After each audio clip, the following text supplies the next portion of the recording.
Chapter 25. Abraham married another wife, whose name was Keturah. She gave birth to Zimran, Jokshan, Medan, Midian, Ishbak, and Shua. Jokshan was the father of Sheba and Dedan. Dedan's descendants were the Asherites, Letushites, and Leumites. Midian's sons were Ephah, Epher, Hanok, Abida, and Eldah. These were all descendants of Abraham through Keturah. Abraham gave everything he owned to his son Isaac. But before he died, he gave gifts to the sons of his concubines and sent them off to a land in the east, away from Isaac. Abraham lived for 175 years, and he died at a ripe old age, having lived a long and satisfying life. He breathed his last and joined his ancestors in death. His sons Isaac and Ishmael buried him in the cave of Machpelah near Mamre, in the field of Ephron, son of Zohar the Hittite. This was the field Abraham had purchased from the Hittites, and where he had buried his wife Sarah. After Abraham's death, God blessed his son Isaac, who settled near Beer-lahai-roi in the Negev. This is the account of the family of Ishmael, the son of Abraham through Hagar, Sarah's Egyptian servant. Here is a list by their names and clans of Ishmael's descendants. The oldest was Nebaioth, followed by Kedar, Adbeel, Mibsam, Mishma, Duma, Massa, Hadad, Tema, Jetur, Naphish, and Kedemah. These 12 sons of Ishmael became the founders of 12 tribes named after them, listed according to the places they settled and camped. Ishmael lived for 137 years. Then he breathed his last and joined his ancestors in death. Ishmael's descendants occupied the region from Havilah to Shur, which is east of Egypt in the direction of Asher.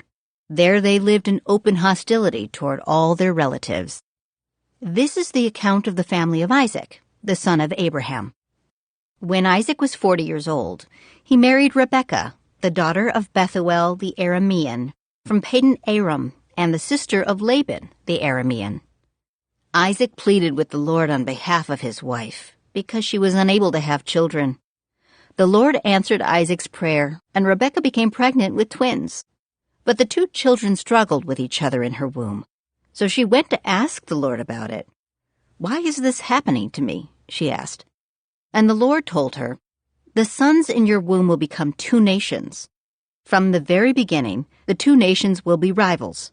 One nation will be stronger than the other, and your older son will serve your younger son." And when the time came to give birth, Rebekah discovered that she did indeed have twins. The first one was very red at birth and covered with thick hair like a fur coat, so they named him Esau. Then the other twin was born with his hand grasping Esau's heel, so they named him Jacob. Isaac was 60 years old when the twins were born. As the boys grew up, Esau became a skillful hunter.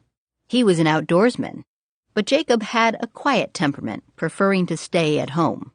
Isaac loved Esau because he enjoyed eating the wild game Esau brought home, but Rebekah loved Jacob.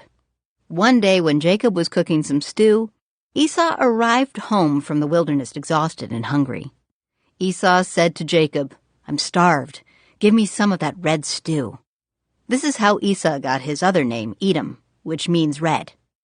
"All right," Jacob replied, "but trade me your rights as the firstborn son." "Look, I am dying of starvation," said Esau. "What good is my birthright to me now?" But Jacob said, "First you must swear that your birthright is mine." So Esau swore an oath, thereby selling all his rights as the firstborn to his brother Jacob. Then Jacob gave Esau some bread and lentil stew. Esau ate the meal, then got up and left. He showed contempt for his rights as the firstborn.